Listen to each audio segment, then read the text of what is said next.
ನಮಸ್ಕಾರ ವೀಕ್ಷಕರೇ, JBM ಟಿವಿಗೆ ಸ್ವಾಗತ. ನಾನು ವೀರೇಶ್ ಬಳಿಗೇರ್.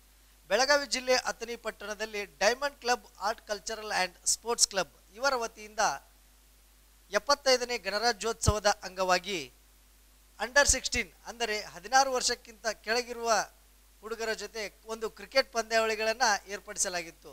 ಸ್ಥಳ SSMS ಮಹಾವಿದ್ಯಾಲಯದ ಆವರಣದಲ್ಲಿ ಈ ಒಂದು ಪಂದ್ಯಾವಳಿಗಳನ್ನು ಆಯೋಜನೆ ಮಾಡಲಾಗಿತ್ತು. ಕೇವಲ 6 ಟೀಮ್ಗಳನ್ನು ಒಳಗೊಂಡ ಈ ಪಂದ್ಯಾವಳಿಯಲ್ಲಿ ಅಂದರೆ ಒಂದೇ ದಿನದಲ್ಲಿ ಎಲ್ಲ ಬಹುಮಾನಗಳನ್ನು ವಿತರಣೆ ಎಲ್ಲ ಮಾಡುವಂಥ ಒಂದು ಕೆಲಸವನ್ನು diamond club art cultural and sports club ವತಿಯಿಂದ ಈ ಒಂದು ಕ್ರಿಕೆಟ್ ಪಂದ್ಯಾವಳಿಗಳನ್ನು ಹಮ್ಮಿಕೊಳ್ಳಲಾಗಿತ್ತು. ಬನ್ನಿ ನೋಡೋಣ.